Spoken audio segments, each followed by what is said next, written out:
Hey everybody, I hope you're all doing pretty good today. Oh wow, my webcam's all of a sudden got washed out. Sorry I'm a bit late, having some technical problems, but I think it's all fixed now. Alright, now let me rearrange the programs down here so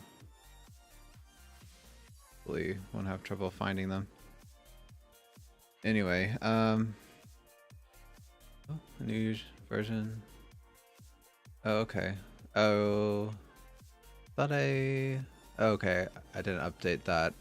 Well, we'll do that some other time. Okay, so yesterday, let me see.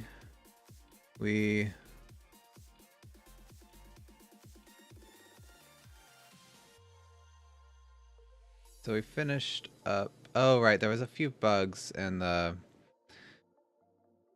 smooth normals, but I managed to fix them off screen. They didn't really take that much time. It was mostly just a couple silly math errors. Let me see if I remember. They mostly had to do with finding the point twins. Oh, I think I had p greater than 2 here. I don't even know how that happened. And that caused a bunch of issues. So I was able to fix that pretty quickly. It seems like there might have been... Oh, and I think I had the 2 and the 0 flipped here, which was silly because I knew that obviously there shouldn't be. But once I was able to fix both of those, everything just fell into place. If I turn on the normal visualizer, then we can see basically all of the normals have now joined up into one line. Even though there's 4 points here, they all have the same normal, which is exactly what we want. Now there is still like some weirdness. Like, okay, so notice here, these two normals kind of point upwards while this one points out. So when you look at it in the lighting, you get this like weird wave effect, and that's not really what you want. So, how I'd want to fix that is by adding another ring of vertices close to the edge. And so the normals will blend between these two edge rings, but not the whole rest of the faces. And that's really not that difficult to do. The only issue, and it's just only an issue because I'm a perfectionist, is that since these triangles and rectangles can be stretched to be different sizes when we have altitude, the system as it is right now, that margin will also be stretched, so it won't always be the same distance. And I don't really like that. The reason that we do that is because the layout of points is the same for every section type. So I have two options if I want to fix that. I can either create a bunch of different mesh section types, or wait, margin section types, basically for every different slope height. That seems, well, it could be doable, but I don't know, it seems a little well, not even wasteful, just a little difficult to manage because, well, let's see right here. So we need one for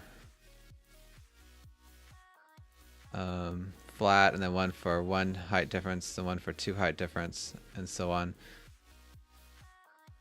So I don't think I'll go that route. Another thing I could do is, okay, so I have one thing I've been needing to do forever is have stacked block support. So say that there's stone under this, we should be able to see the stone right here. And so what I could do is basically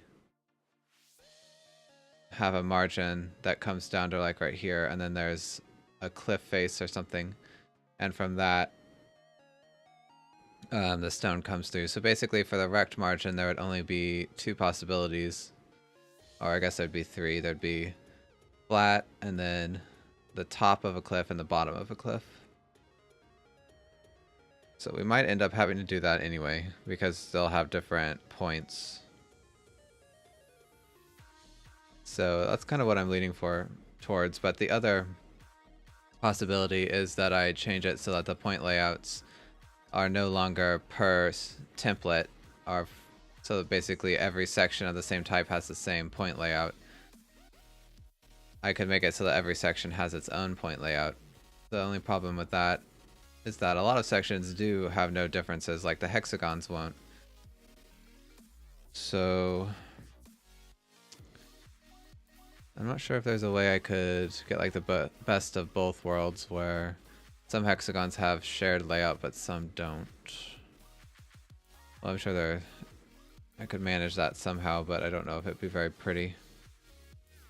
Sorry, there's something in my eye. I know I keep rubbing it. Let me see. So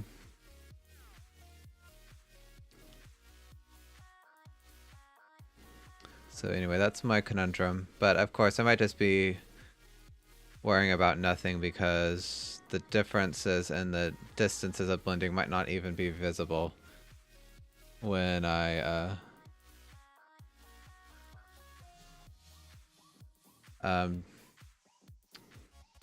yeah, it just might not be visible. Let's see. So here it's quite stretched out quite a bit. I wonder. I guess it doesn't really matter. Oh, and then there's also the problem. Okay, so that issue is going to be kind of, yeah, not able to, untenable, because the triangles, we'd have to have like a different triangle shape for every combo. Yeah, so I don't know. And like this one has like different elevations. So maybe it would be best to go back to just having the points be per section and not per template.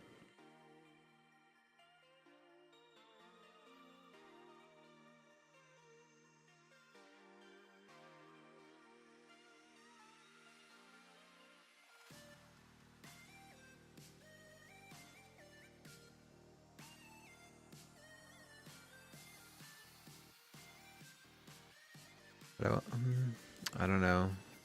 I was thinking that maybe we could just kind of add the border around here, like and separate from the actual point layouts, but I think that would be kind of a pain. Another option, I guess, is that we could have this little margin area be its own section, but then we would start to get too many sections on the map, I think.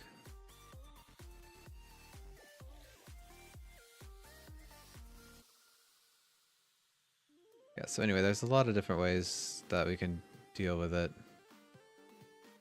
So, okay, so the main downside of having the point arranged data be per section, because I guess that's the simplest way to handle this. So maybe that's just what I should go with, but let's look.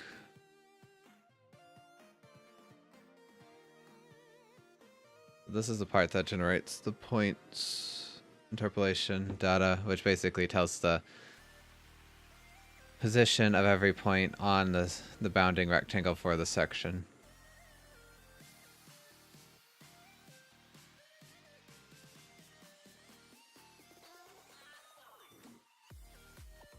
So, okay, so if I move this to be per section instead of per template, this code itself wouldn't really change. But what uses this on the template? Okay, the blend data. So the blend data would then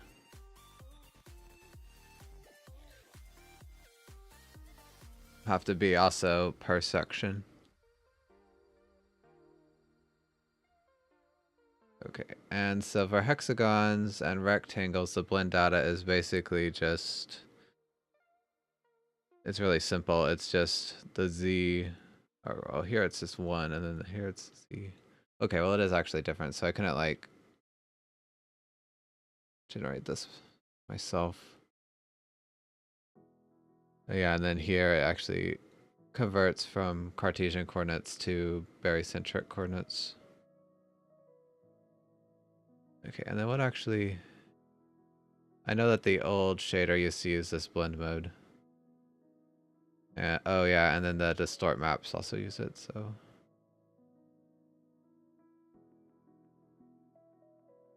Okay, so that means that we'd have to have the blends and the interpolation data per section, which would basically add 2 vector 3s per point per section. I don't really think I need to worry about the memory. I know I keep on worrying about it, but it's not that big of a deal, really. If it is that big of a deal, we can just throw it away after being generated.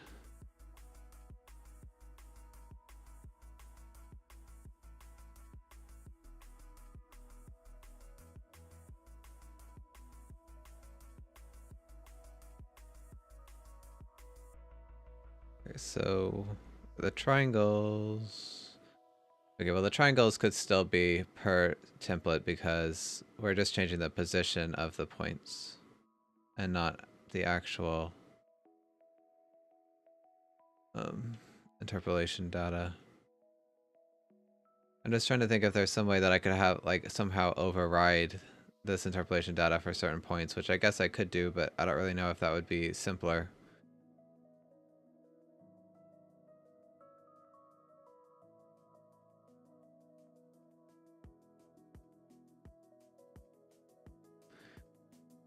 Okay.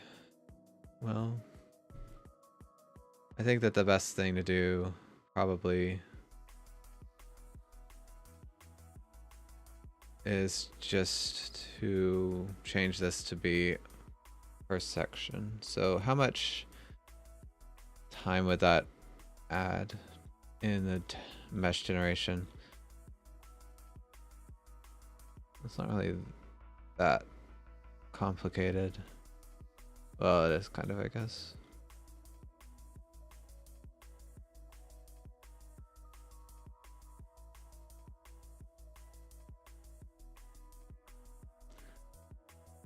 Okay, well, I know I'm kind of fucking in circles because I really like it being a part of the template because that means that I can only have to generate that once at the beginning of the game. But maybe you shouldn't really worry about it because I wonder how much time this actually takes in the calculation. I have a feeling that the normal generation is really what takes the most time. Because like at some point I want this terrain to be modifiable during the battle, so I don't really want to have like huge spikes or lag spikes whenever we have to modify the terrain. But I guess I could always do it so that we only modify part of the terrain. I guess that's one good thing about using the chunks.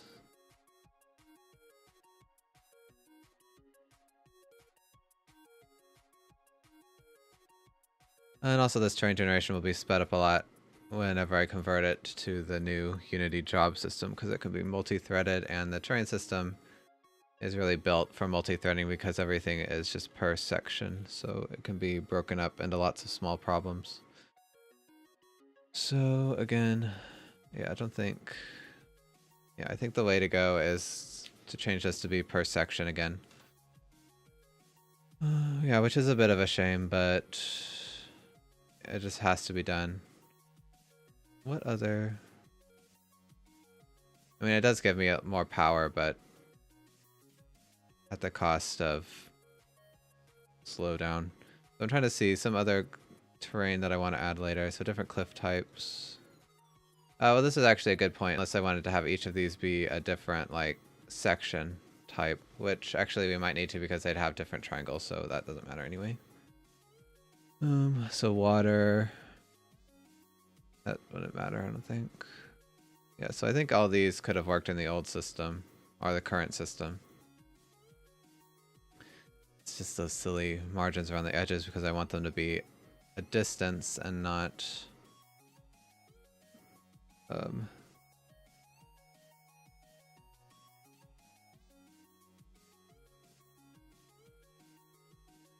Okay, well here's an idea. Maybe instead of having the sections, or the section types just be an enumeration, I can also generate section templates on the fly based on like altitude differences. Because that would also work. It would be a little more complicated to get a section template, but that's actually probably the way to go.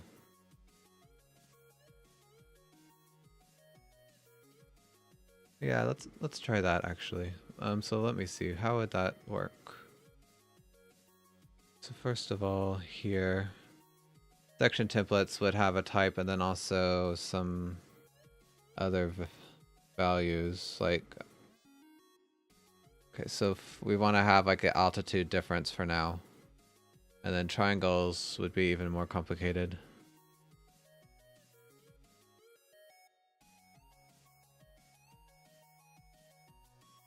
Okay, so let's see. So for triangles, well, we basically have, yeah, we just need to know the altitude at the 3 points.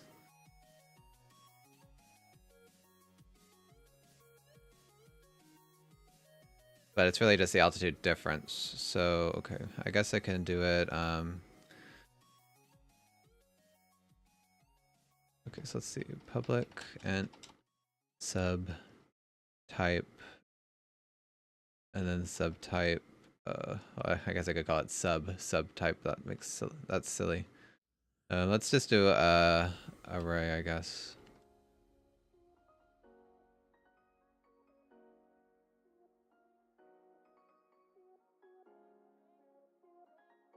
Okay, and so now, again, another problem is that I can't just have the section types be an array.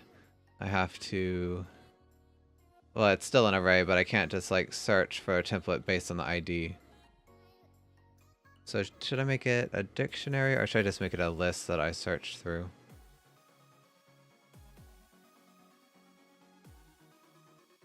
Dictionary is probably faster. Let me see, how often do I use this?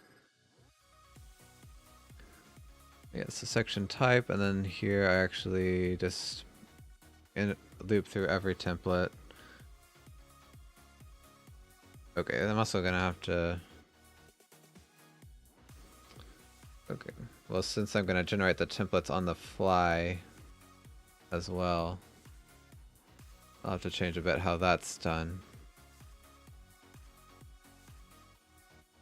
Yeah, so most of the time I'm trying to get it by the section type, so maybe...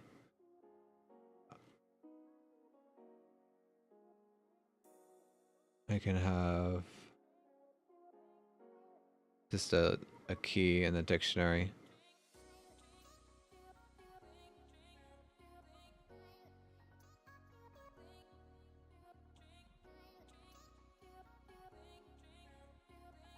Okay, and yeah, this is another thing.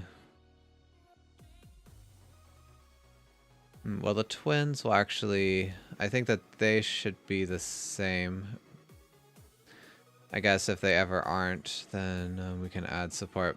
But the only difference between the subtypes is just going to... I guess let's make it a rule that the difference between the subtypes can only be the point lerp data, not the triangle or like the arrangement of points.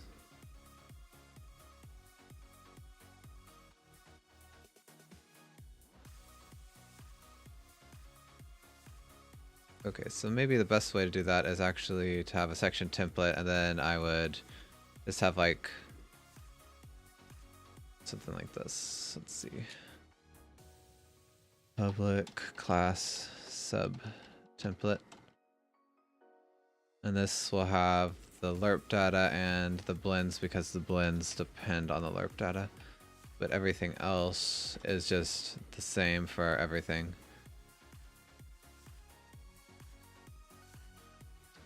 Okay, and then this will just be sub types.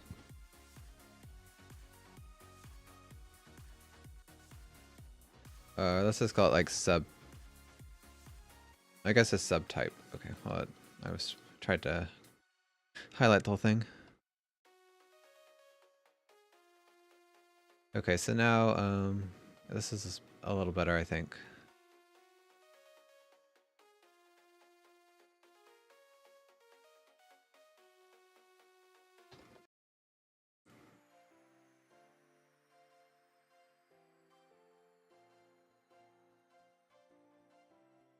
Okay, and this I guess should be a list because it is generated on the fly.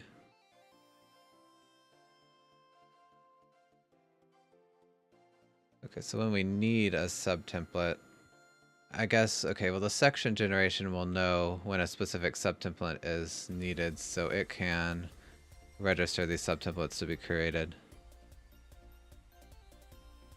Yeah, I'm not sure. We'll have to deal with that when time comes. Okay, so now I can still get a template by the type. It's just anything that needs alert data will have to also figure out what subtemplate it needs.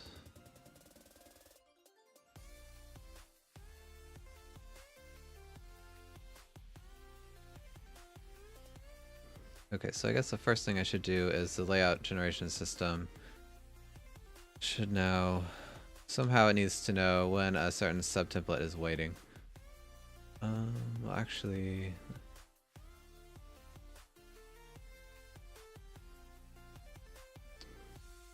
oh, I'm looking for this. So I need to change these two to be on the subtemplate actually.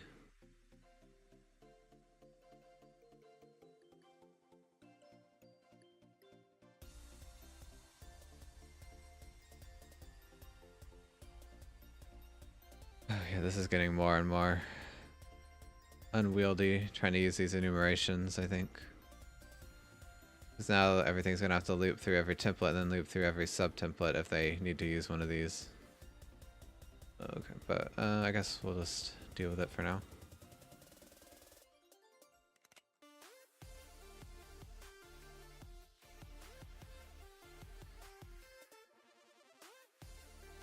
Okay, so anyway, state templates is waiting. So we can't deal with that anymore because we have to make sure. Because even if, okay, the templates will be complete, but a certain subtemplate might need to be generated because it is actually called on the fly later on. Okay, so yeah, if the template arrange is complete. Okay, so I need to loop through to see if any subtemplate needs to be generated. Int s equals 0, s is less than state. Oh, let's, I guess we can do it this way. Template sub templates count.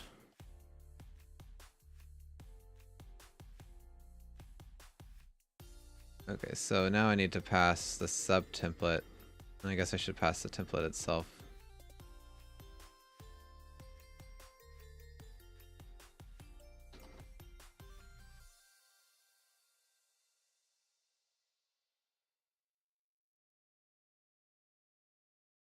Okay, so if sub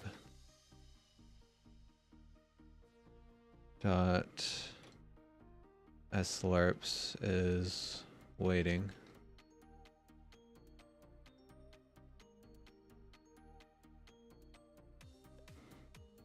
Okay, so there we go, and then I just need to, oh yeah, I have to pass the subtemplate here.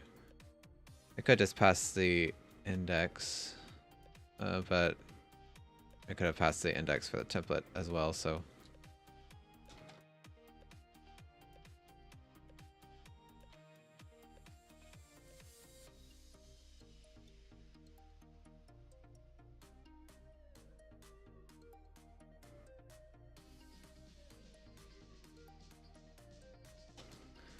Okay, so really this is going to be almost exactly the same, it's just we put the values into a different object.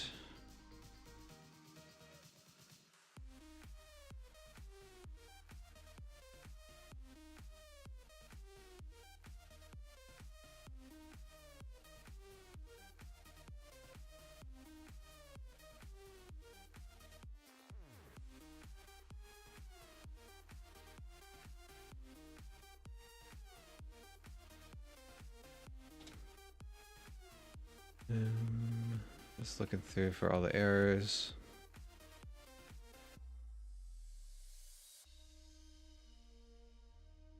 Okay, we're gonna have to come back to this because we're gonna need to actually generate the hex ring. But I want to keep everything the same because we know it works. And we've got to update everything to this new sub-template system.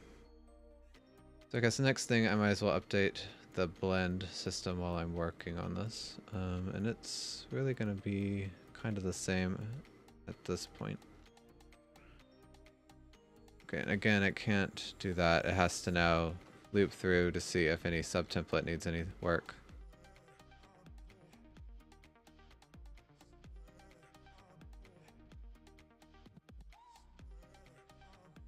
Okay, so it'd be if S blends is waiting and sub S lerps is, oops, too many equal signs. It's complete.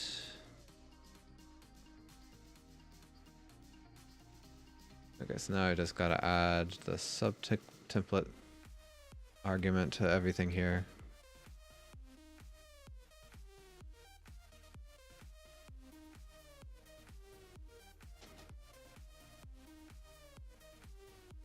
But again, none of the logic will actually change. We just insert it into somewhere else.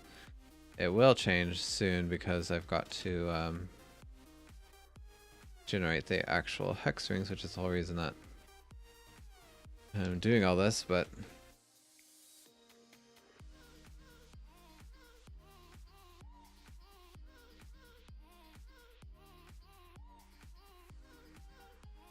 I think it'll be worth it. This gives me a little bit. Yeah, I think I'm pretty satisfied with this system just in my head because it's still going to keep the idea of sharing this data that can be shared while giving me a little bit more flexibility.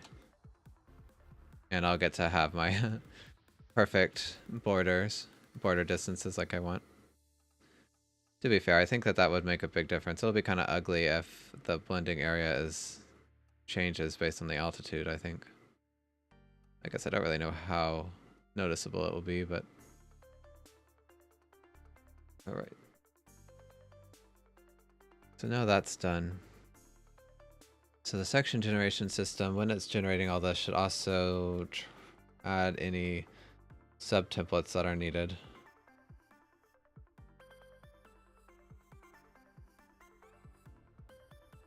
So I guess I want to be here. Private void add sub template.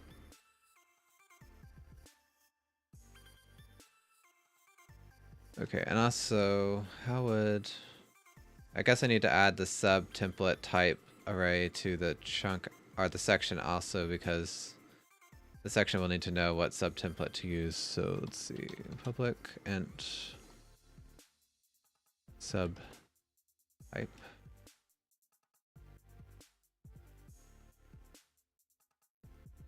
Although the section generation, it doesn't actually know the change in altitude, does it?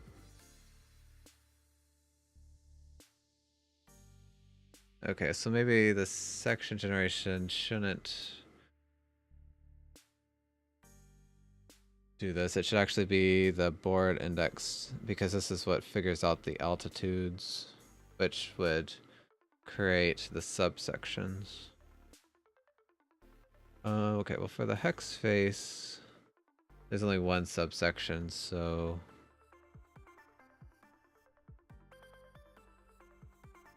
okay, so I guess we'll just generate the sub templates as needed. Yeah, because I can't do it here because it doesn't know altitudes.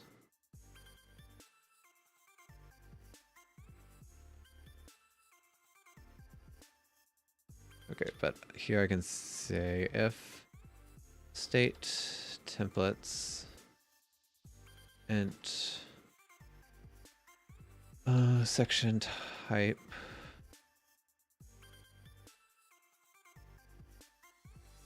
hex face dot subtemplates count is 0, then I can just create a new one. Okay, this is a bit. Let's see. Section template. This is kind of silly because it's gonna go every time. Well, you know what? I think that actually. Let's do it this way. The section generation system can go ahead and queue some sections, or not. Wait. The template generation system can go ahead and queue some to run that it knows will be needed.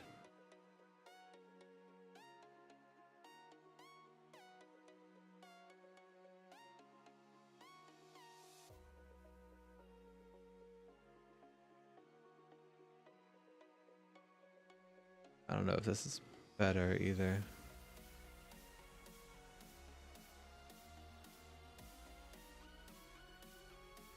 Maybe I should just do it all in here, actually. Well, it's still gonna have to check for every hex space, which is a little wasteful. Although it probably doesn't matter that much, really.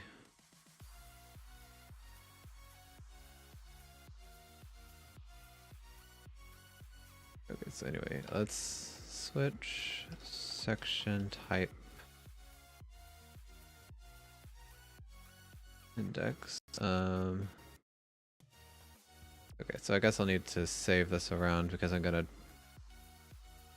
add some subtemplates to it.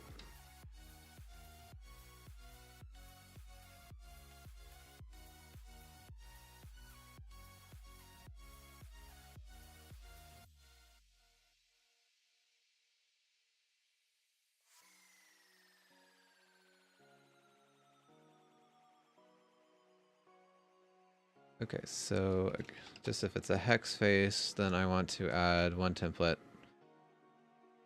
I could go ahead and add some for the other ones, but it doesn't really matter that much.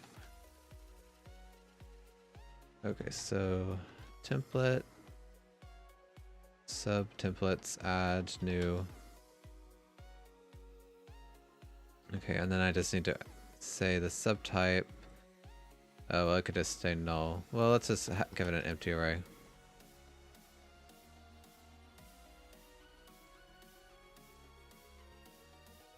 And then as slurps will be waiting. And this will be waiting. Okay, so now this is just generated when we generate the actual template. And if there's any other section types that work like this, we can add those later. Okay, so anyway, the board index is what knows the altitudes of the different hexagons. So we'll have to see. I guess since I'm going to do this, let's make a helper function. So private void add sub template if needed. Okay, and so I guess I'd pass the section type. And then my wanted subsection array. Okay, this is going to be a little wasteful because I'm going to kind of pass a new array every time.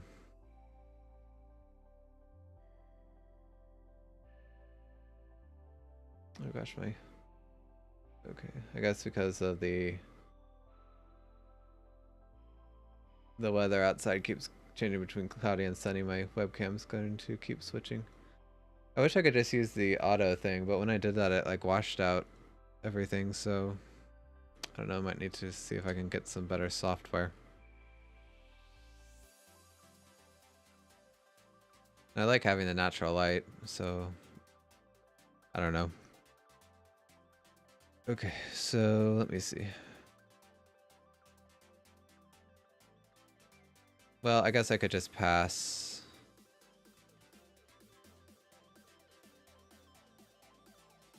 Okay, well actually that's just not...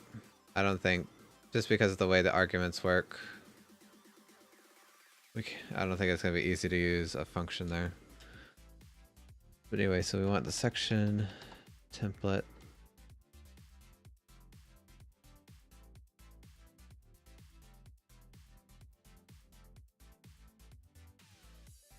Okay, and if template. Okay, I guess we'll need to find a sub template in here. So bool exists is false. Or let's do this the opposite way. Missing is true. For int I equals 0, I don't really need to do this. I can do it for each sub in template dot sub templates. Oh, also, I can already tell this is going to be a null reference exception. I'm going to make a constructor here that just creates. Oh, not there. I need to create a constructor. Let's rearrange this a little bit. In the section template.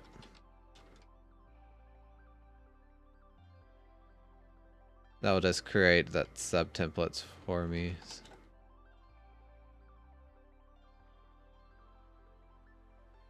Okay, so anyway. If sub dot subtype 0 is so we just need the difference in altitude. So it can just be my hex minus the neighbor hex. Oh wait, is that the way you should do? So if I'm higher than, okay, I guess it should be. Oh no, that's right. That's right. It doesn't really matter. This is just the key. So it's the difference in altitude. Missing equals true. I guess I should also pull that. So sub, let's see, altitude diff is this. I guess it should be the other way because if I start higher, then we have to go down, so. Anyway, it doesn't really matter that much. Oh, and then this should be false. And then we could break. Okay, so if missing, then we'll add a new template here.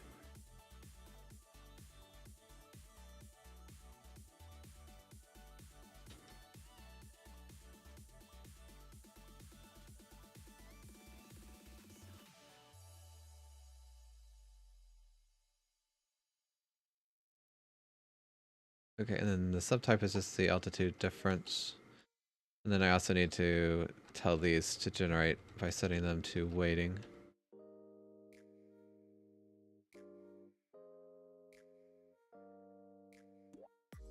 Okay, what's this?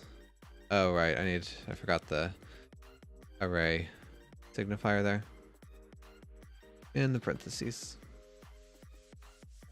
Okay, so I'll do something pretty much the same for a triangle, except we'll have two altitude differences. From A to B is clockwise, and then we'll have to do the same thing from A to C.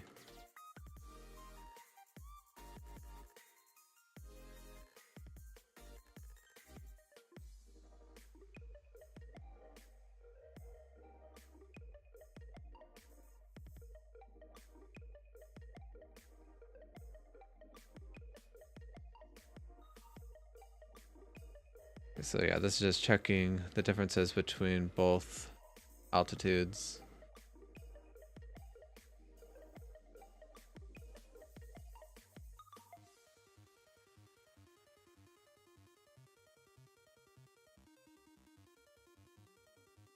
Okay, so that is good. So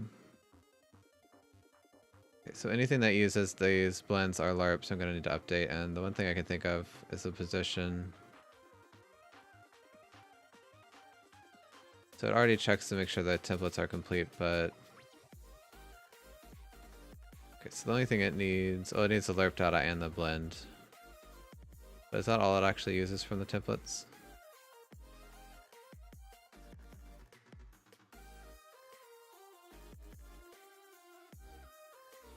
I guess there's nothing wrong with that. Okay, and so we'll check that, and then I need to check to see if our sub template is ready. Private bool sub template ready.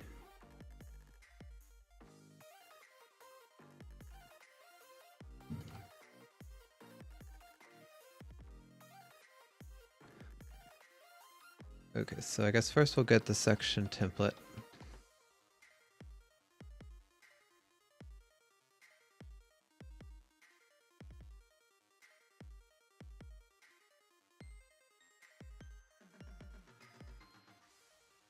And if, okay, we actually gotta loop through them all until we find the one that actually matters. Well, actually, it depends on what section type we are. Okay, it's a bit different for everyone. No, it doesn't have to be, because we can just look through the subtype.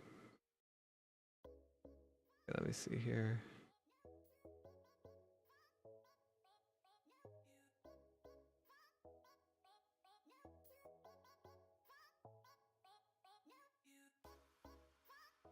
Okay, yeah, this... I forgot to actually store the subtype. Okay, so I'm gonna need to create a new array every time, so maybe I can abstract this. Okay, so let's see. Section subtype is new.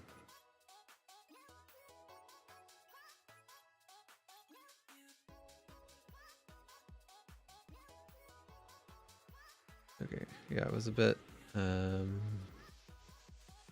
naive, I guess, here.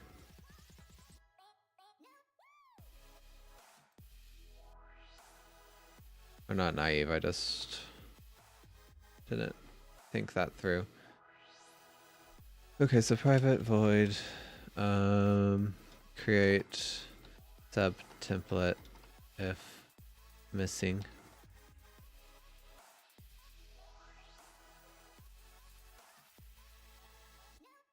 Okay, so now all I have to do is just loop through every subtype in here. So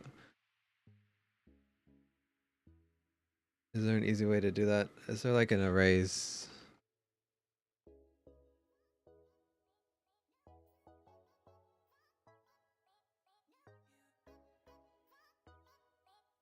I don't know if this works how I want. Does it check every value in there?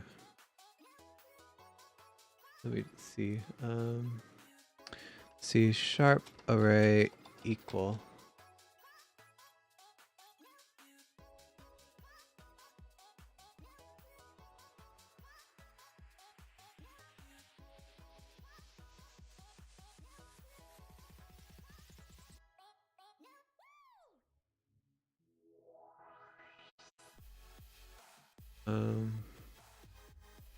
Okay, well, I have it in here, but it's not giving me the actual MSDN.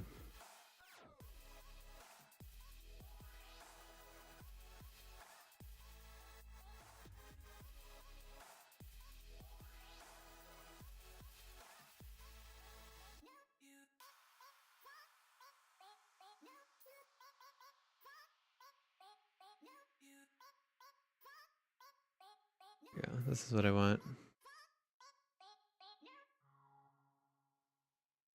Comparison between the current instance launch pro depends on whether instances of reference types or value type, blah blah blah. Oh, okay, so this is, yeah, that's just the equals from the object. Does it have like a... it'd be nice if there was an easy function here. I guess I could just create it myself. Like a member-wise equal.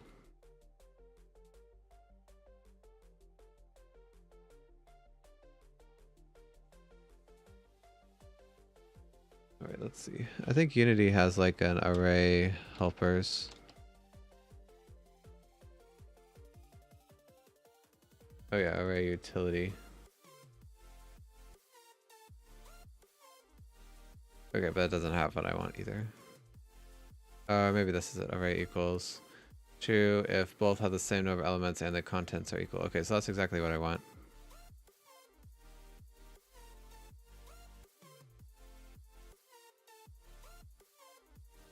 Okay, so what is it? Array utility?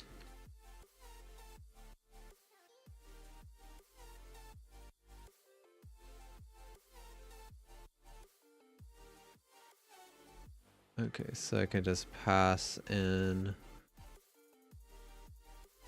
the subtype and then the section subtype, and if they're equal, yeah, so that takes care of that. Thank you, Unity. Okay, and so for here I can just well, I actually want to clone it. I wonder if they have something for that as well.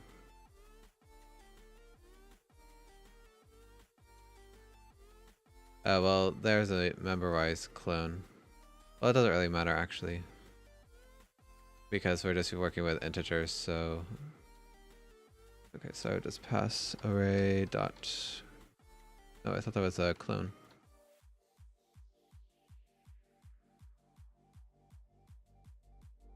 Oh, I think I would just say clone here.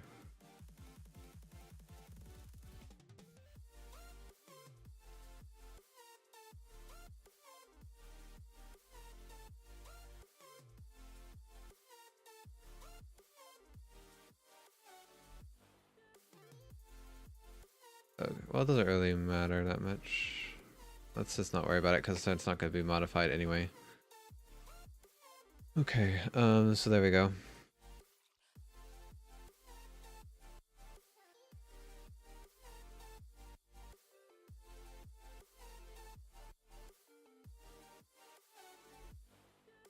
Okay, so what was it?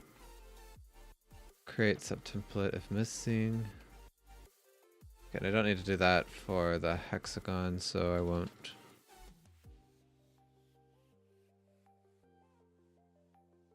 Okay, and section dot subtype is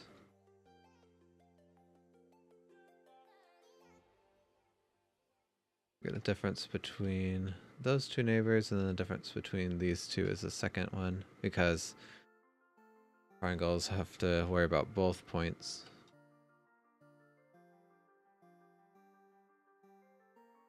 Okay.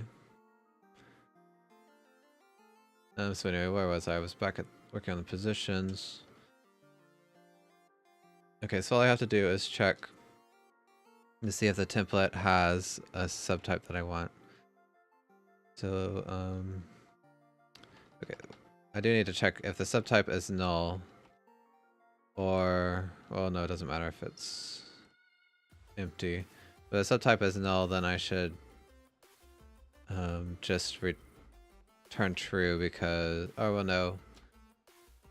It would need the first subtype, or the first subtemplate, so I'd return template subtemplate 0 dot.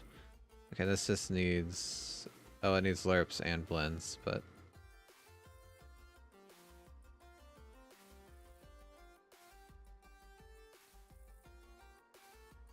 okay, so section template dot subtemplate.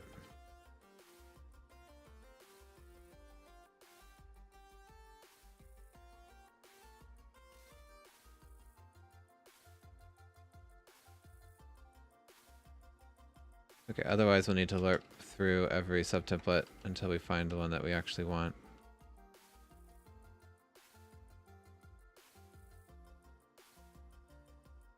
Guess I could have done a for each here too, because I don't actually need the index.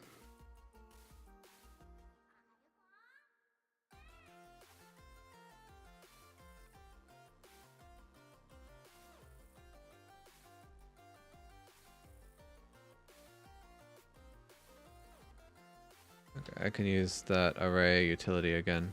Oops.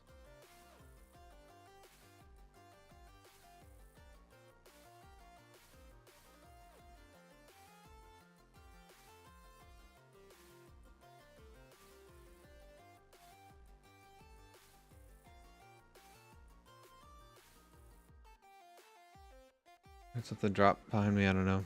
Nothing important. Okay, so if that's the same subtype as the section, then we'll want to use that one. Okay, and then if we get down here and the sub is still null, then something's gone wrong. So I think I won't even deal with that because we'll just throw an error. That should never happen. Oops.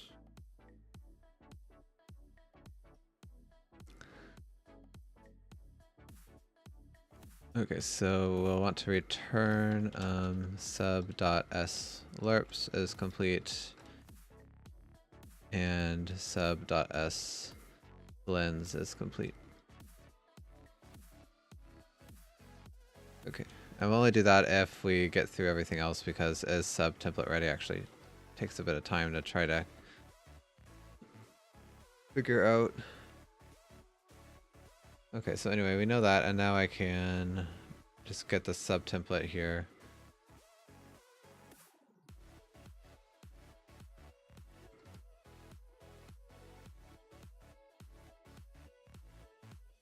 Oh, actually, I got to run this again.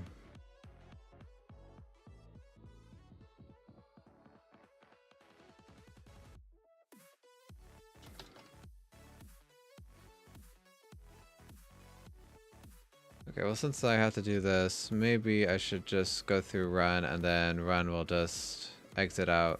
Oh no, because it would set complete here, which wouldn't be true. Okay, well, this is a little inefficient, but I only have to run this, or run it twice. We only get to this part once, so it doesn't really matter that much. Good. Sub template. Okay. And a few places are gonna have to do this, so maybe I should put it somewhere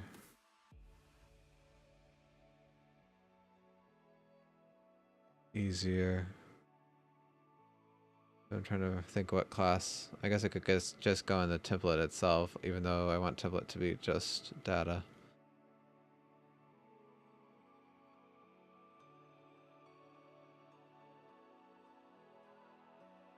Okay, so let's see.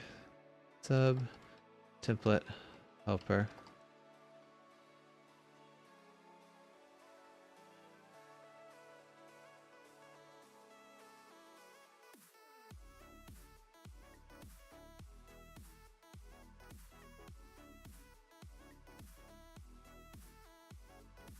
Okay, so I can just this code and go somewhere else. Okay, so public static section template sub template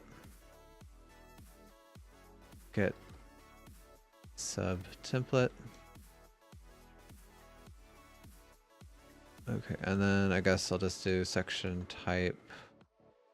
Or no, I'll just pass the actual section itself.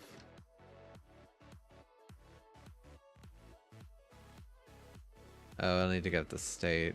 So maybe I should pass the section template so that I don't have to have the state variable.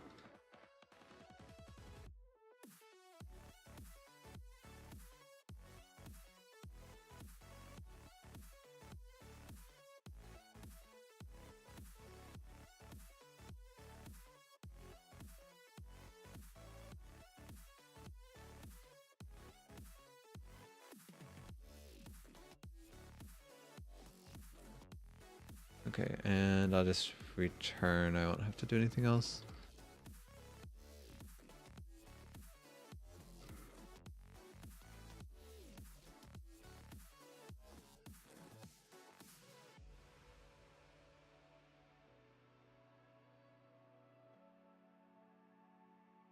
Alright, so here I just do sub. So sub template helper.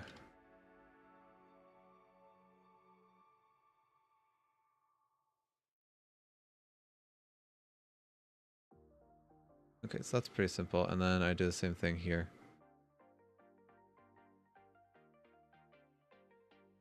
And maybe, okay, I could...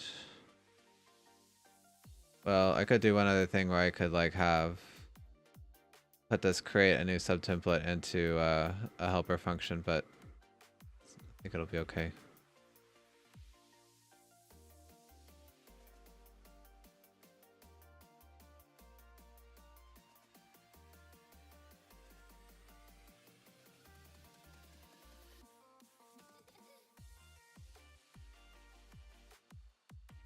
Okay, and so now I need to pass the sub-template through to a couple of functions. Not the hexagon face because it doesn't care. Although, I don't know if I should pass it. Anyway. Hexagon face does not need the blend values. Oops, that's supposed to be a comma, not a period.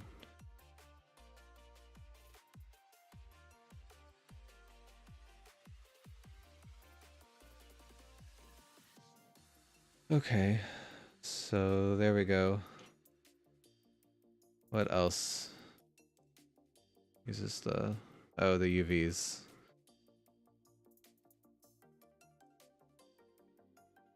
Okay, yeah, this is the...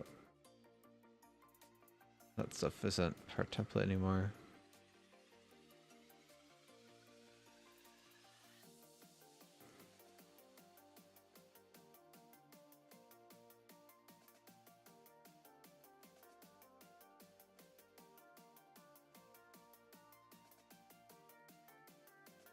Is it still... Yeah, it still needs to wait on... Okay, it does wait on the arranged data.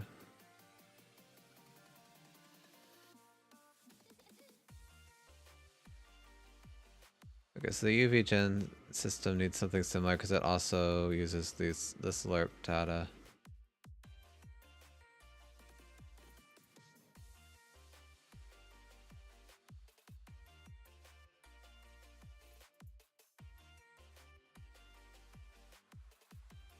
So just at this point, we'd also just need to call the is sub-template ready. Okay, I guess it still should wait for that. Because it needs... Oh, it needs num points and stuff, so yeah, that's fine. Okay, but it doesn't need the blend values, it just needs the lerp values, so that's fine.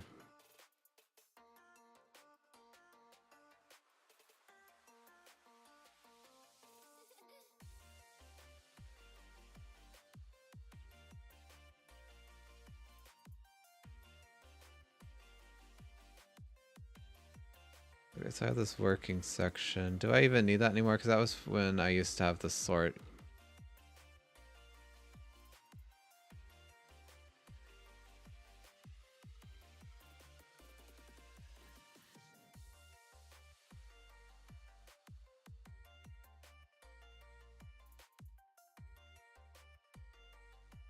It still does it there. I'm trying to remember. Oh, I do have an alpha priority sort. Okay.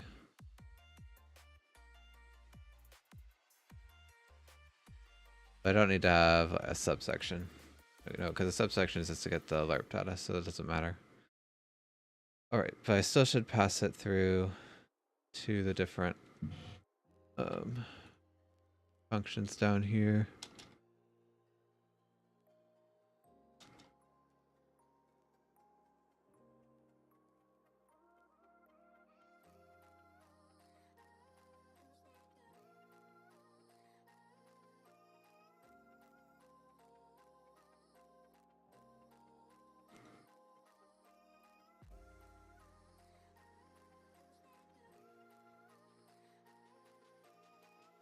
I guess I don't need to do it here because at this point we don't even need the templates or the subsections, so this will just go down in the other sub functions.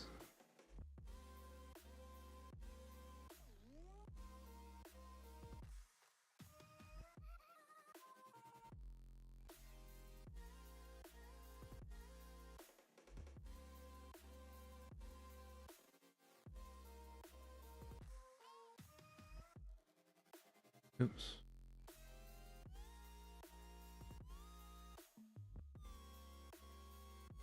Oh, I keep on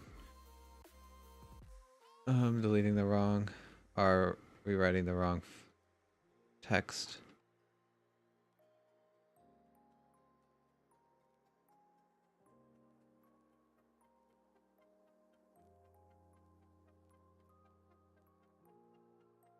Alright. So am I done now?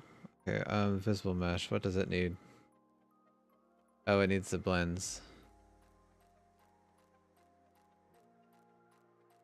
Okay, well, we can just go ahead and grab the section template here. Oops. Even though it's not needed for most of... Okay, well, let's do it this way. Sub equals... Okay, so if it's in blend mode, then we need to get the subsection, otherwise we can just skip that. Saving a bit of cycles there. I don't know if it's really that big of a deal, but...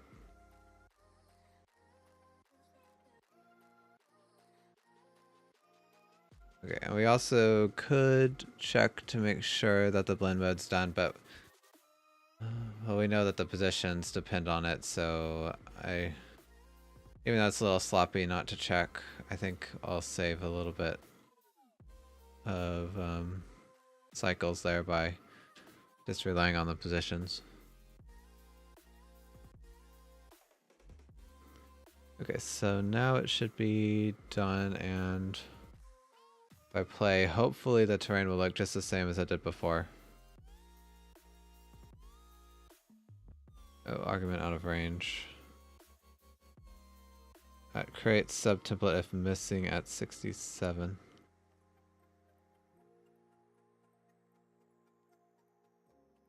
State, how did the section type get out of bounds?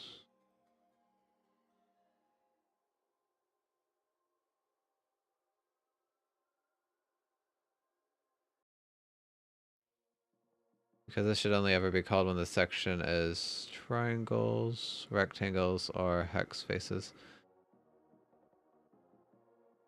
Oh, okay. I think this runs too quickly. So what I need to do is I have to wait. If state dot templates is complete, then we can actually run this.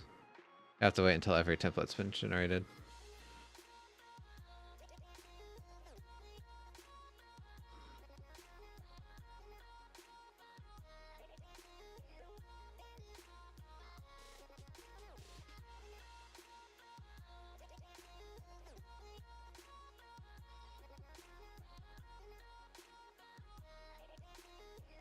Okay, so it looks good.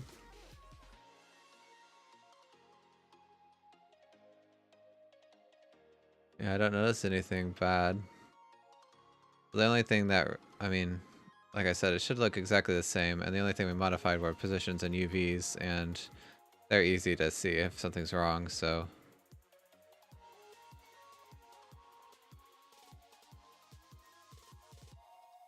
Cool.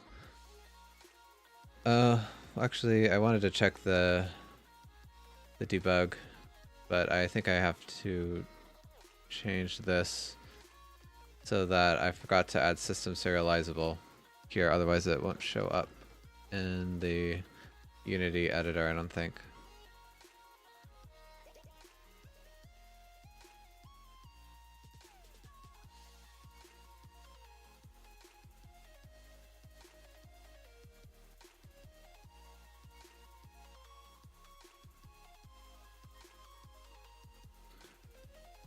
Alright, so let me look in here just to see what it looks like. Oh yeah, that's nothing. Okay, this is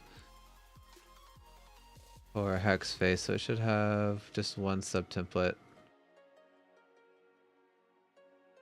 Oh yeah, and everything looks fine here.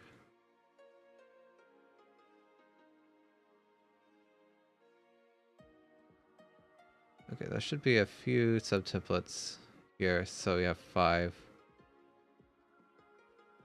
One with no height difference, one that it moves upwards, one that moves downwards 1, and then we should have ones that go up and down by 2, yeah. But right now they're all identical. So I guess one bug here is that something here could be using the wrong subtemplate, and we wouldn't actually know because they're the same. But yeah, we can look at that later.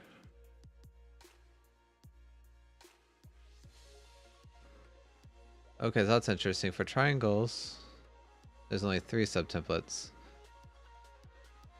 One with no difference, one Okay, that we move downwards by 1. And one that we move downwards by 2. Well, that's not right because here... Okay, let me see.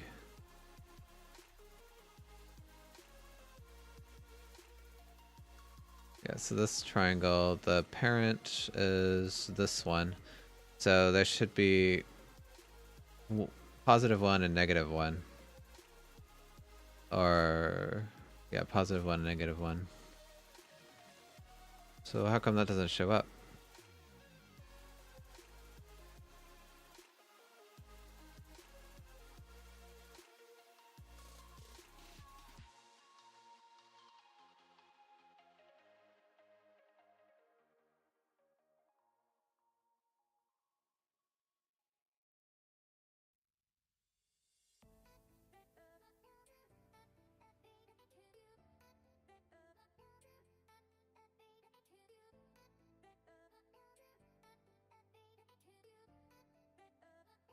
Okay, that's interesting. I don't think this get surface altitude is wrong because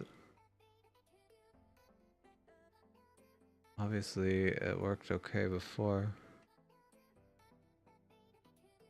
I guess this array equals could not actually be working right.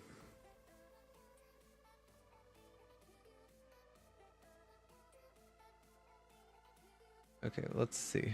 Debug log, oops. Unity engine, debug log, section dot subtype 0.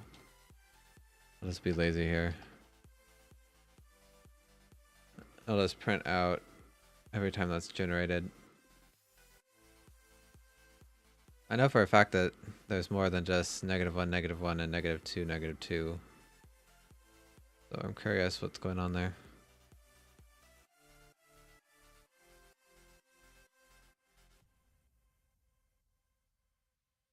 Okay, well, that's just interesting. It's none of those differences are showing up here. But but like right here, there's obviously a triangle.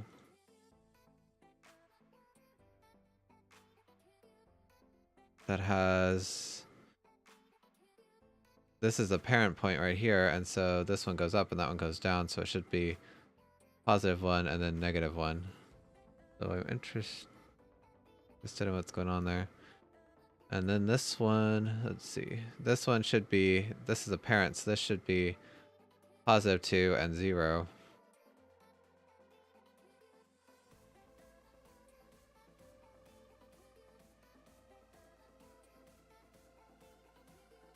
Oh, I'm using the flat. Okay, that was silly.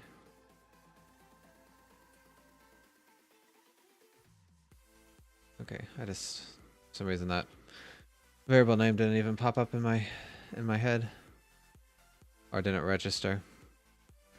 Yeah, so that flat hex is just basically the cell of the neighbor. And so afterwards we find the altitude.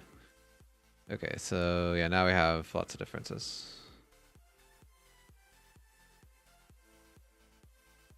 And similarly, we should have a lot of subtypes, or subtemplates. Yeah, we have 10 now.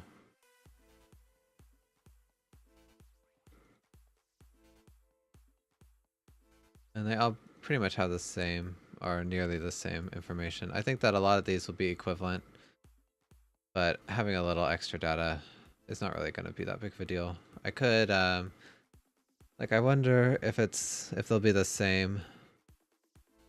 Like, if I just took the absolute value. I don't know. I'm not going to worry about it too much. Alright, so that's all working. What? That's not what I'm looking for. Okay, so I did part of this, but I didn't actually write any to-do list items. So I figured out a way for a section point interpolation data to support constantly spaced. Okay, I don't know if that actually makes much sense, but I did it. So again, what I want to do is I want to add a ring around every, well, the edge of basically every margin and hexagon so that these light smoothing areas aren't so weird. Like, this isn't right. So what I want to happen is that the normals, it's hard to visualize here.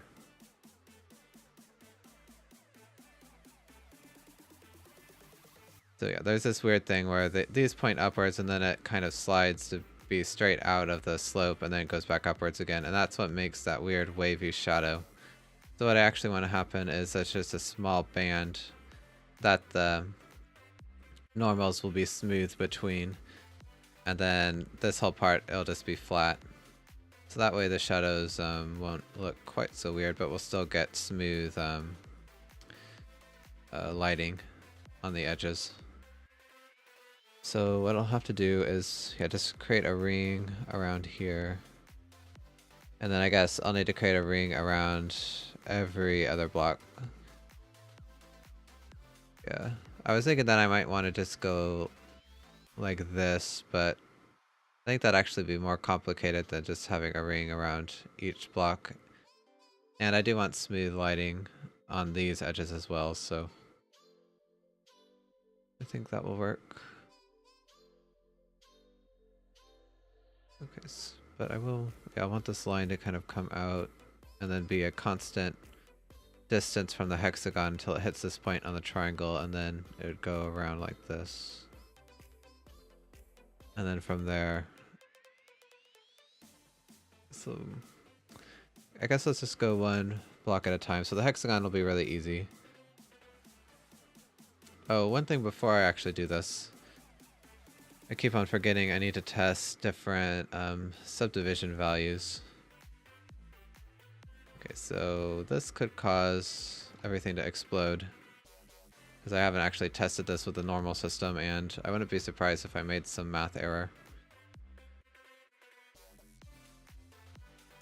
Okay, but so far so good.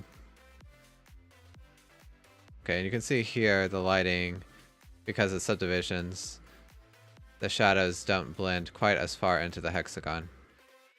So you can see that this area in the middle is kind of flat. So I'm gonna select the visible meshes and then add the normal visualizer. Okay, so everything still looks good.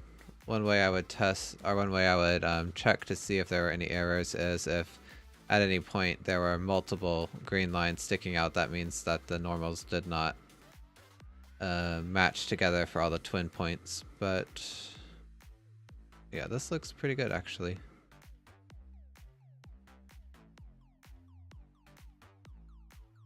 Alright, so now I'll set this back to 0 and let's turn margin subdivisions on.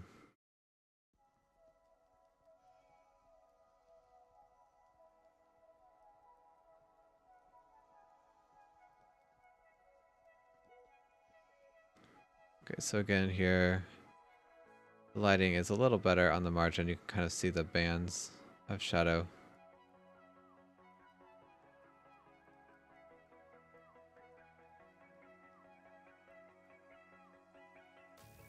Okay, and again, I don't see any weird split normals, so I think everything... Oh, wait. Is that... Okay, no. I thought that that was an error, but it's actually just because I was looking at it at the right perspective. But yeah, everything, all the normals still match up. So, okay. No bugs there. That makes me feel good.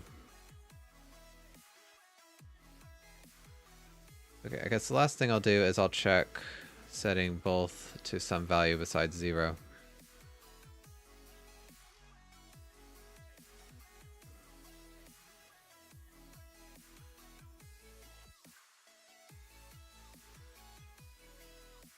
Yeah, so actually adding subdivisions is kind of adds a similar effect to what I'm going to do, but it doesn't look, it's not perfect. Like, see right here, there's a zigzag pattern. That's just because the normals blend and it kind of zigzag. And so that's not what I want. And that's why I just need to straighten this edge, which we'll do momentarily.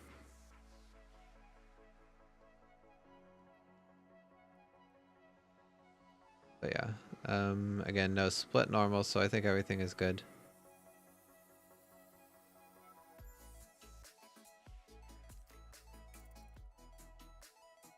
Okay, that's cool.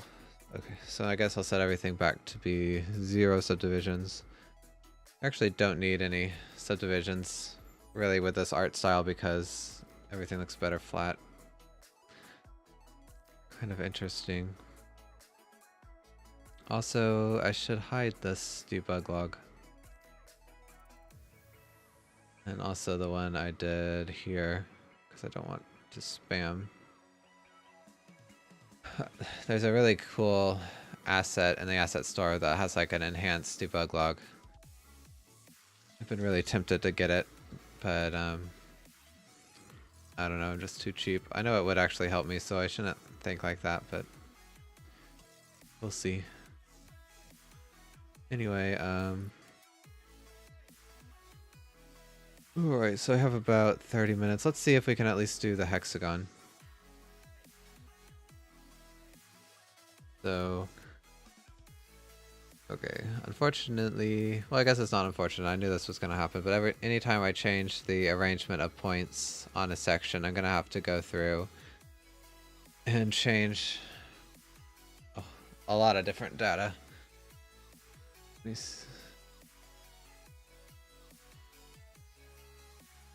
Alright, so first let's update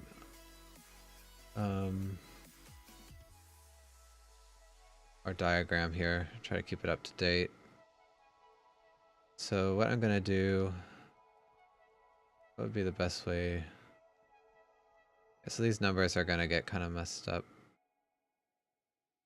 Well, only the.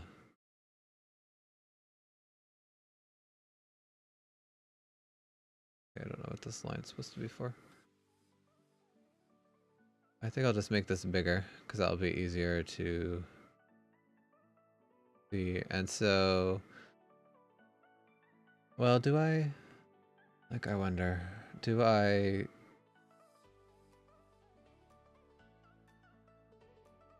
Okay, well, no, actually, I was gonna say, do I want to create another point? But really, I should just bring this forward as a straight line.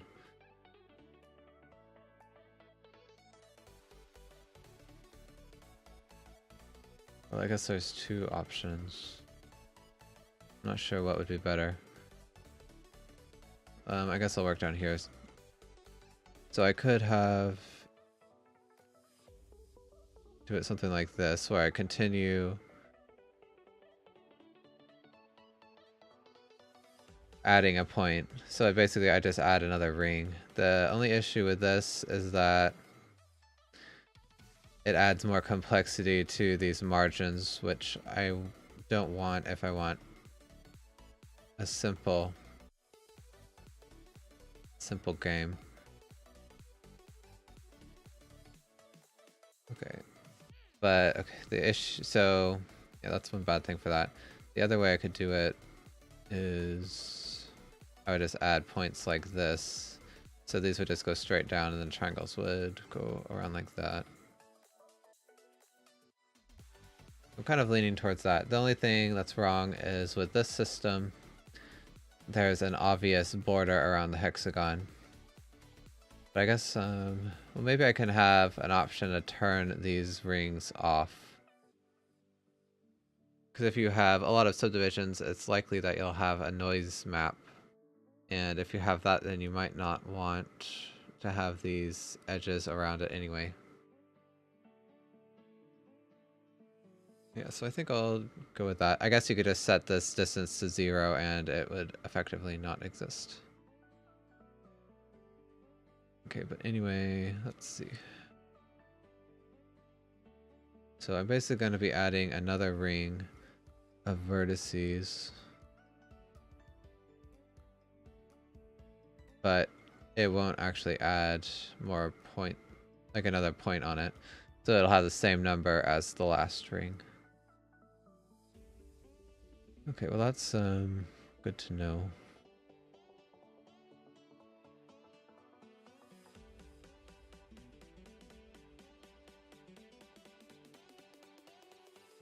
Okay, so I guess I should first start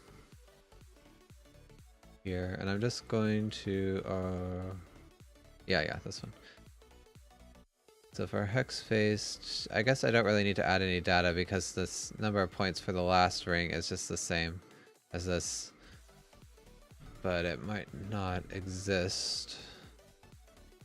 Okay, let me see.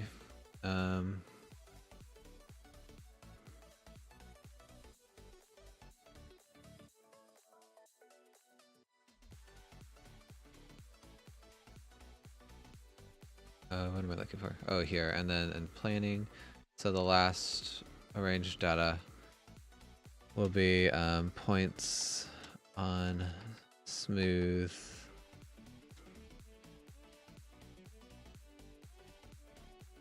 ring, which will be the same as on this last ring, or 0 if the smoothing ring doesn't exist. Yeah, so I think that's how we'll do it. So that means this. Okay, so I need to add 2. So template dot point arrange data num point rings plus 1 is template, or it's okay. Well, it's either 0 or the same number as the value before it. I guess I should add another option. I won't add it to the mods yet, but let me write a note. Allow, let's say, a value for smoothing margin largen.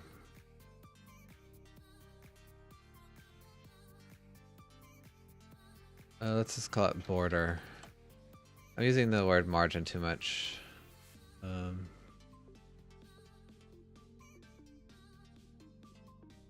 I'll just call it border, because I already have margin for the spaces in between the hexagons, so I'm not sure what to call it, but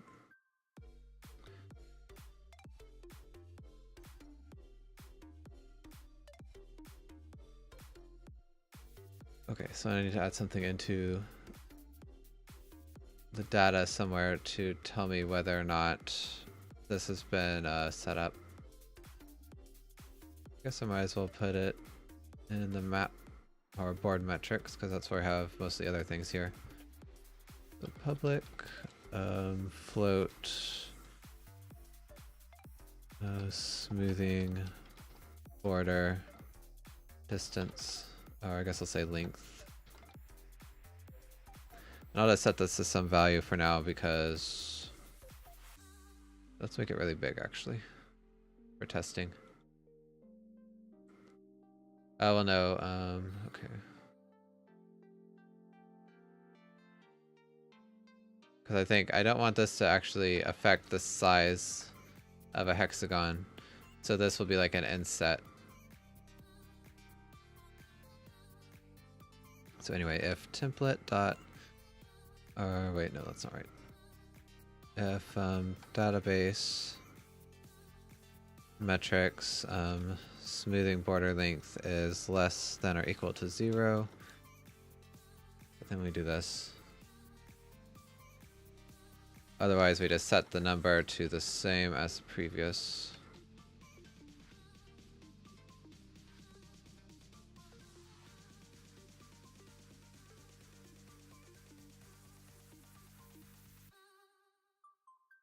Okay, so that's all I have to do here. Now, okay, the num points is actually a little different.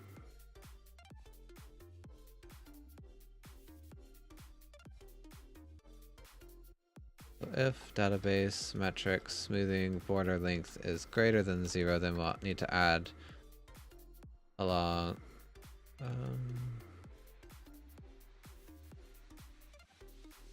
one more number of points.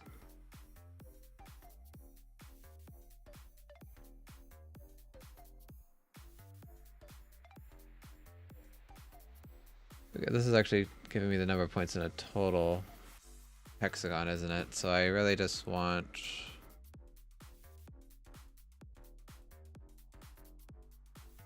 the one in the last ring, which is 6 plus I.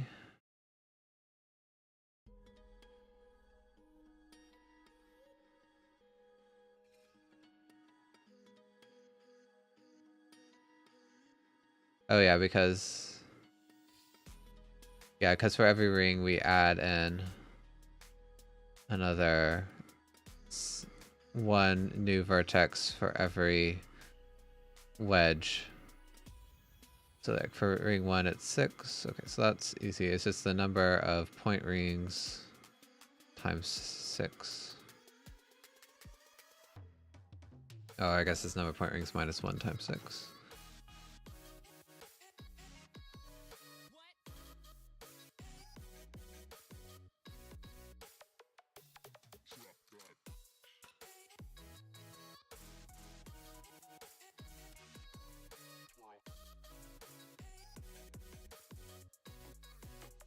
Okay, I see what's going on, because when I is 0, then it's 1, because it's the 0th point ring.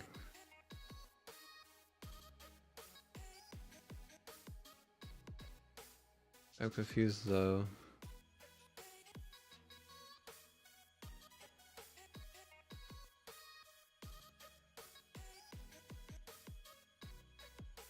Oh, okay, it adds 0, so okay, so it's at most 2. That's what I was gonna say, because yeah, if the number of point rings is 1. Okay, so it counts the center vertex as 1 ring, which I guess is fine. So I'll do number of point rings minus 1 times 6, because I just gotta add in the last ring. Okay, I think that the game will freak out or not, will like mess up if I try to play it now, but I kind of like to see that debug data. I guess I'll still be able to test it. Okay, well everything still works, it's just we have a bunch of extra points that are 0. Kind of surprised that the visible mesh didn't complain about that, but okay, so the point of range data. Oh, this is a triangle. Oh yeah, hexagon is number 1. Yeah, so it's 2, 1, 6, 6. So that makes sense. And the number of points is 13. So we have 7, which is the center point, and then the 6 around, and then 6 more for the smoothing edge. Yeah, so that's right. Okay, so next I need to... I think I just have to update this point interpolation data, and then the twins. Let me see here. Layout. I have to update anything that actually uses this arrange data, I think. Okay, maybe, yeah, we'll have to update the triangles as well, I forgot.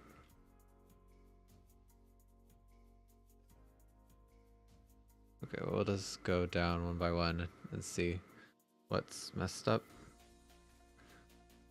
First, yeah, definitely the interpolation.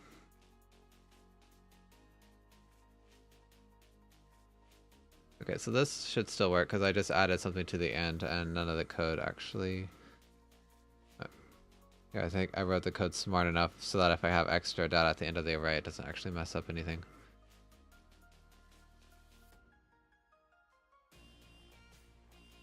Okay, but the total size, like for right now, the center pose is still half-half.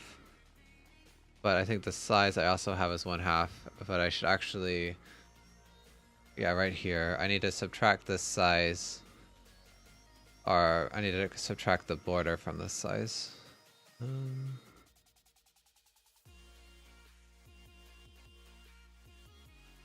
Okay, well, the corner position still goes to the absolute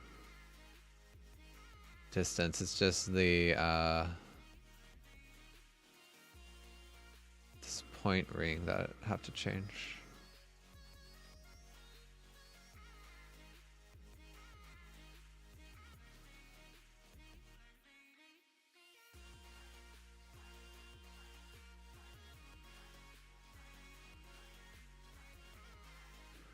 Okay, well this doesn't play well with trying to make this smooth border. How could I do that? Because the number of points in the fan. Okay, well I would need to calculate another ring of the same size, but I would just want this radial alert value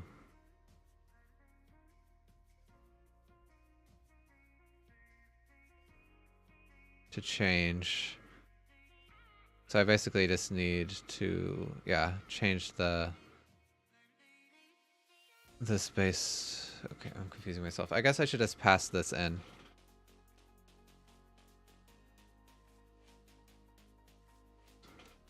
So yeah, I think I'll do that. Float radial lerp data. Oh, radial lerp value.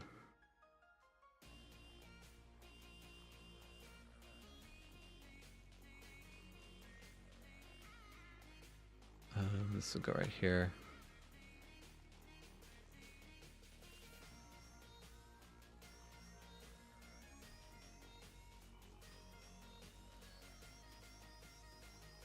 Okay, and then I need to find the length of the hexagon.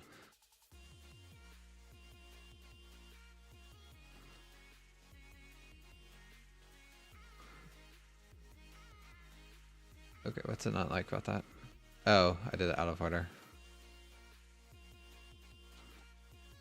Oops.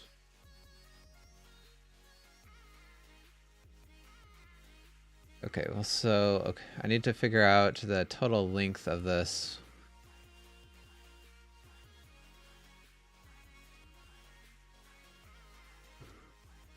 I don't actually need that. So float, what should I call it?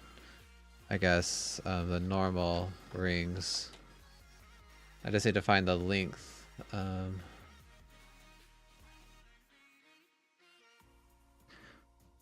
So normally it's 0.5, or yeah, it shouldn't be length, it should be radius. Except I need to subtract off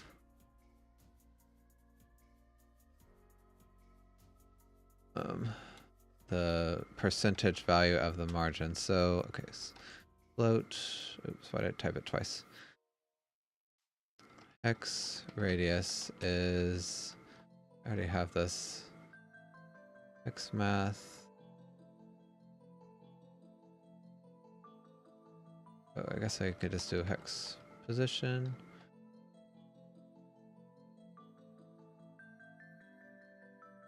Oh, I thought I had a helper to get the radius.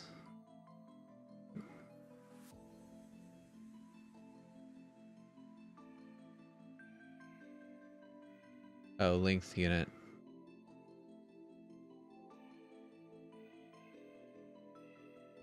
Oh, that's not really what I want. I just want this hex radius, so okay. So I don't really need to do that. I guess... So rings radius is the database hex radius minus the smoothing.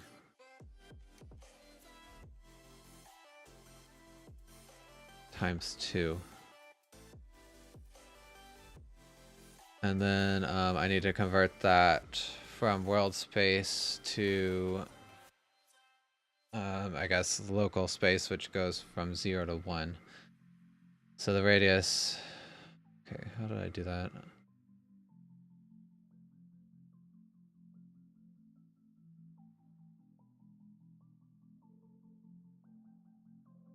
Well, okay. I guess, okay, the hex radius is 1, so I just divide this by hex radius again.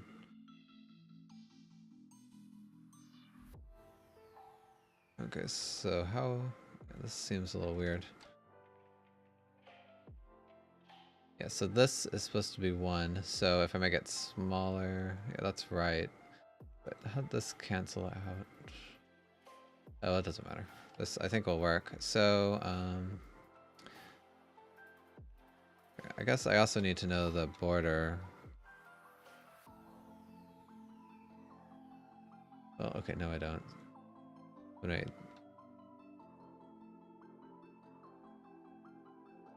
So I would take this and then multiply it by this ring's radius. So let me see if this works. It's, yeah, the terrain is gonna look a little weird because we'll have empty space on the border of every hexagon. But the normals will still be blending because the game still thinks that there's twins. Okay, but yeah, this looks pretty good.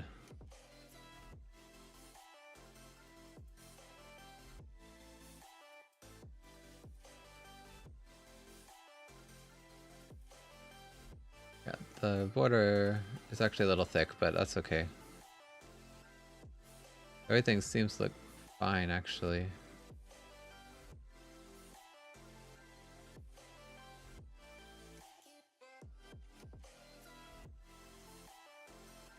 Alright, so now I just need to add another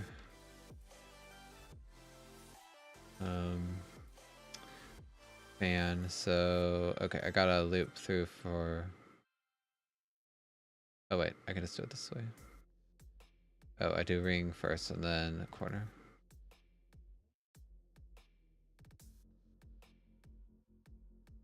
So I want to tell it that it has the same number, or it's the ring. Well, it's the last ring, even though it's not really, it's the border ring, but the code will be the same. Does that work? Oh, because the start index is different.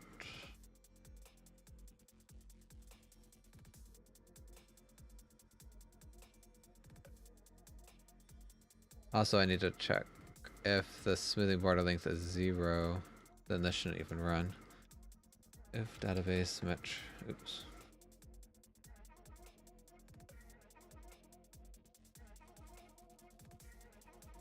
Is greater than 0. So if there actually is a smoothing border. Okay, so that would just be 1 because we want at the edge of the hexagon. But it'll deposit the points in the wrong start index. So I could just pass the start index as well.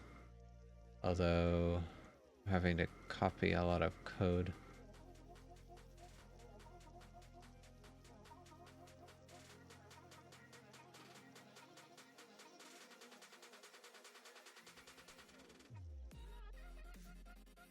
Okay, well, actually, let's see. So this just like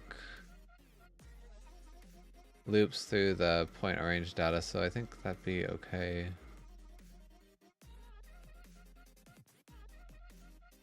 So what if I just pass that through? What else uses the point ring? The number of points in fan. Okay, this is wrong actually. Because we want it to be the same. This is the same, and then... Yeah, that would be different. Do I need to... Okay. So what I need to do, I think, is pass in the start index somehow, or at least a start index offset. Start index offset.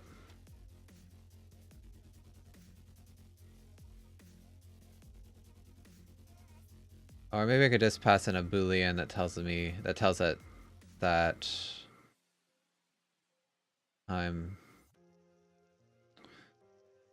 this is the smoothing border.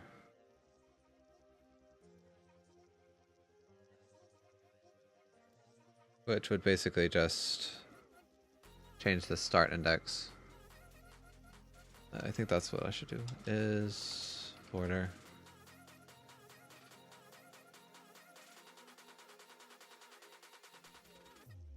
Okay, so if is border, then we just want to add in, or do we just change the start index?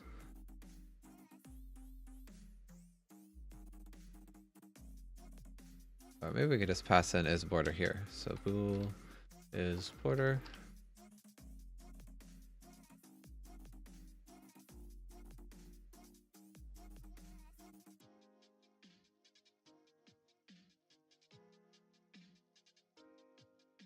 Okay, and then for this, all I have to do is if is border, I just increment the point ring.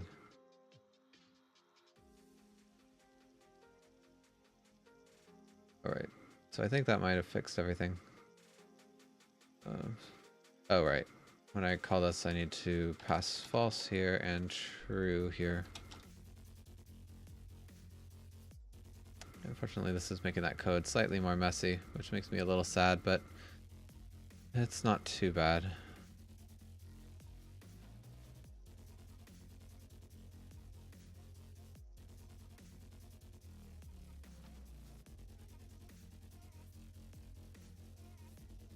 Okay, that's not what I was expecting. It didn't actually create the border. Okay, so did it even, let's look in the subtemplates. The interpolation data, okay, it did create them. Although, it didn't seem to have, wait, what's going on here? Oh, okay. That's the center, okay. Oh yeah, so that, I'm looking for ones that move all the way to the edge. Okay, so this is element 7, so that's the beginning of the border, is it? It should be 6. 0, or 1, 2, 3, 4, 5, 6. Okay, so this is right. So that's supposed to be that point here. Oh, the reason it's not showing up is because the triangles aren't built for it. I think that these positions are all fine, actually. You see, so that's supposed to be there, there, there. Okay, and the Z is 0. Yeah, so that's actually, I think that did actually work. I just need to update the triangles. Let's go ahead and do that now.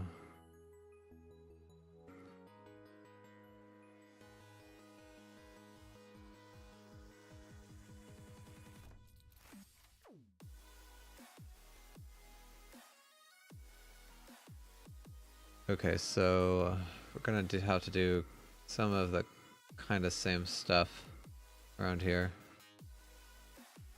Yeah, hexagons are both the simplest and most complicated because since it's like radial, I have to take into account making each of these fans, and it's hard to count the number of points. But that's okay, I got it to work, so we have this near start and far start. Okay, so this one's a little bit more complicated, but I think all I would do is just add...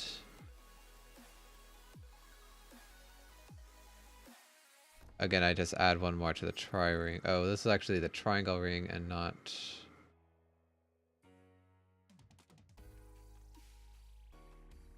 Okay, and not the point ring. So let me see. Int is border. So, okay. I think it still might work. Let me just... We'll see.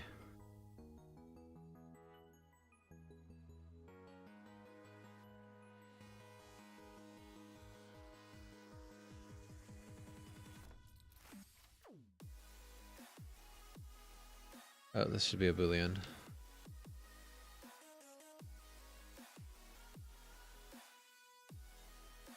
Okay, this is actually not too difficult. I think that I can use the same code because the winding... Oh, actually the winding on the triangles is different. Let me see. Because for here, we kind of just zigzag across. But for these, since it's more rectangular, we need to create triangles like that. Okay, so actually I'll just need completely different code, so there's no reason, I don't think, to try to copy that.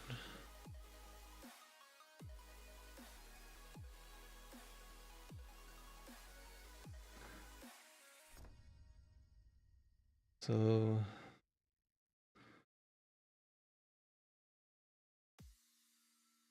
because this has like the points in the far fan. Let me switch. Talk about those two.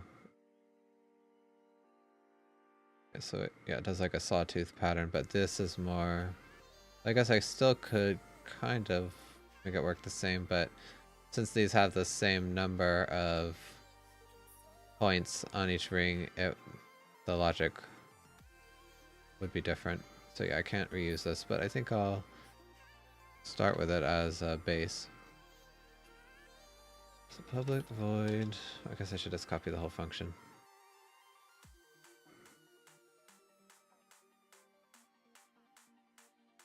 Okay, I don't need to pass that.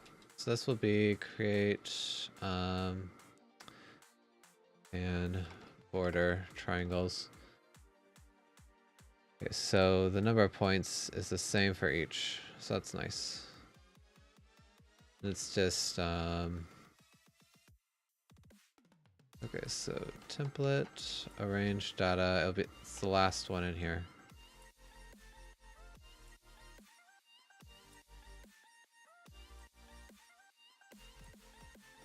Which is the same as the number of rings. Okay, and number of point. Okay, so I don't need that.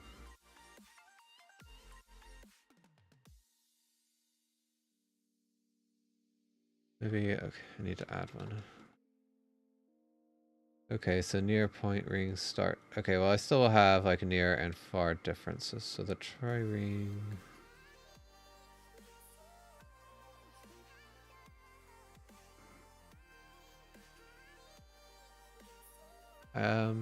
I think I can still use this function.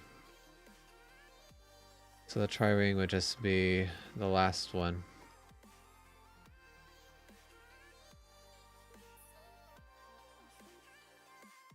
Okay, I might have gotten that index wrong. We'll see if we get an out of bounds error. Okay, so start offset. Okay, this is when we have to loop around. We still will have to do that, but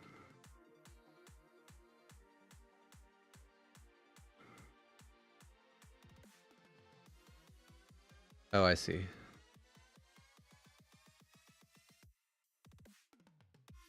So why is it different? If the tri-ring is... Oh, because, okay, the first ring has just 1 point, so the offset's 0. Otherwise, it's the number and the near fan. So that is a little simple.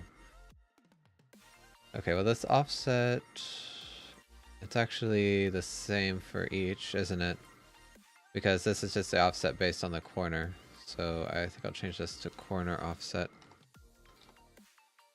And that is just the number of points in a ring. How do I know that?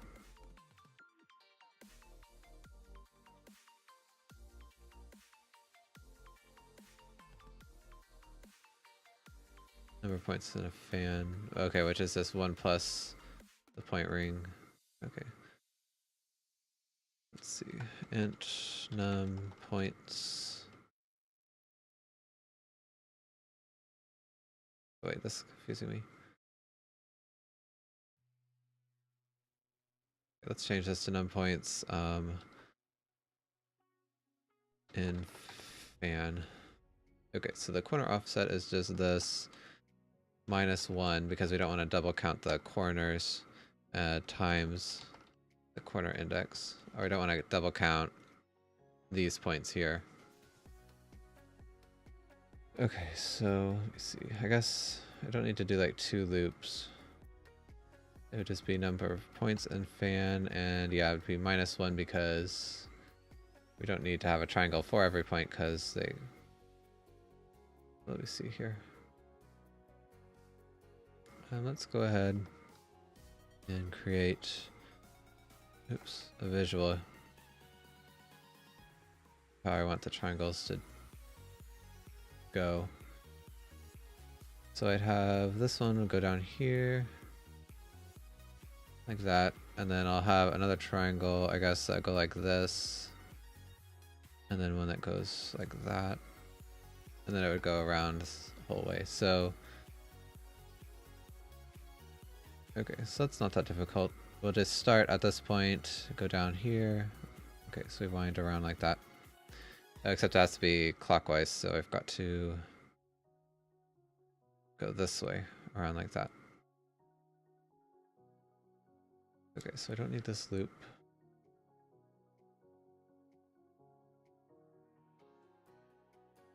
Okay, so the first one is, oops, this one. So that's just the near start index plus the corner offset. And then, yeah, we move one over every point. And then this is just the number of points in the fan. Oh, okay, we actually want the number of points in the ring.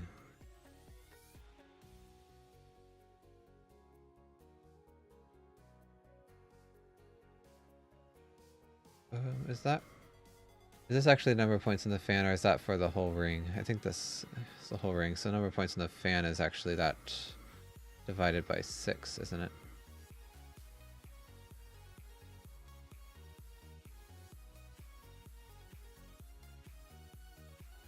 Okay, yeah. Let's see.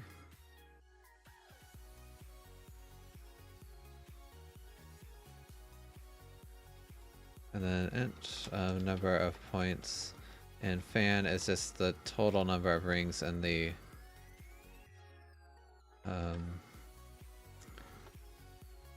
hexagon, and then we just add. Let's see. So this one has 2 rings because it's 0, 1. So then I would add 1 because there's 2. Oh wait, no. What did I put in that exactly? So number of point rings. So I know it starts such that this is ring 1, so ring 2. Okay, so the number of points in a ring on a fan is the same as the total number of points, or total number of rings in the hexagon. Sorry, I keep on saying that backwards.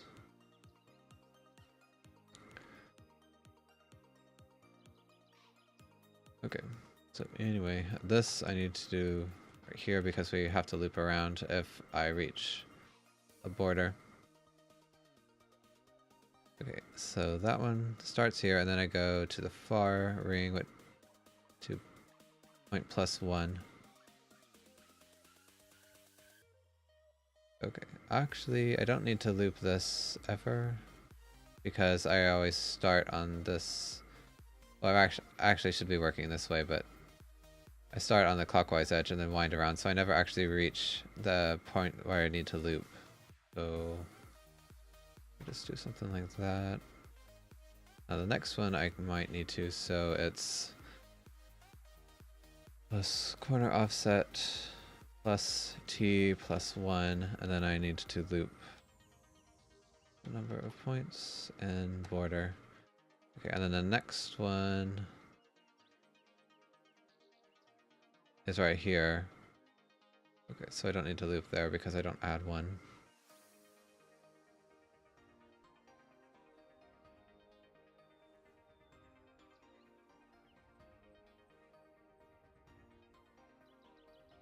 Okay, so I think I'll just leave it at that, and let's see if...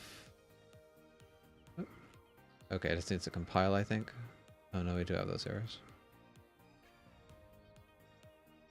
Oh no, it did just need to compile. It was just taking its time. So let me see if the triangles actually make sense. Okay, well we didn't get an error, but I don't see any triangles, so something's gone wrong.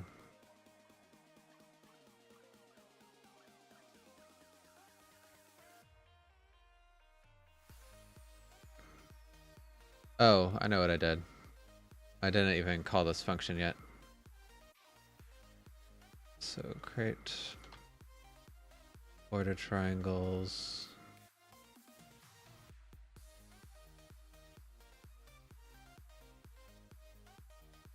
I guess I would just call it right here, but only if database metrics smoothing border is greater than 0.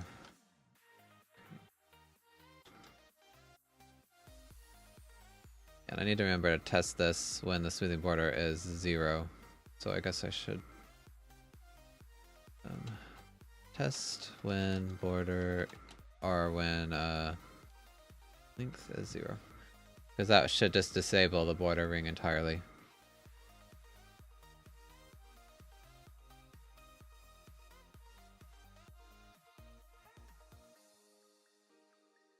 Okay, and hopefully we'll see some triangles. Oops, index out of range. The normal generation. Calculate cross. Okay, so yeah, we can look here. Okay. Yeah, the triangles definitely go out of bounds. This goes up to 15 and 14, but the highest is 13. So we'll need to look into that, but unfortunately I've got to get going. I've already gone about 15 minutes over, so sorry to kind of leave on a cliffhanger. Maybe I'll figure this out off stream so we can start on the rectangle margins tomorrow, which they should be simpler because the triangles are just going to basically be a ring around the outer edge of this. So we are going to have to add 2 points to every line here. But it shouldn't be that difficult. I also I need to do twins. Let me write some notes before I leave. Okay, so X face. I did the lerps, triangles, and twins. I think those are the main three things that change. And so then margins, triangles, twins, and then margins, lerps, triangles, twins. Okay, so I finished those two, and I don't think triangles aren't really that difficult. You just have to follow the diagram, and sometimes it can be hard to get these numbers right, but we'll do it. But anyway, I hope you all have a great day, and I'll be back at the latest by tomorrow around noon Eastern. Like I always say, I want to stream during the afternoon, but I just don't know if I'll get a chance. But yeah, I'll be back then. Feel free to follow me here on Twitch or also my Twitter. I always post there when I go live. I have a YouTube channel where I upload past videos if you want to check that out. And last but not least, I have a Discord server where you can chat with me throughout the day. I'd love to have you there. And yeah, I'll have links in chat and also on my video description if you're watching from YouTube and you're interested. But besides that, I guess just have a great day, and I'll see you later. Bye-bye.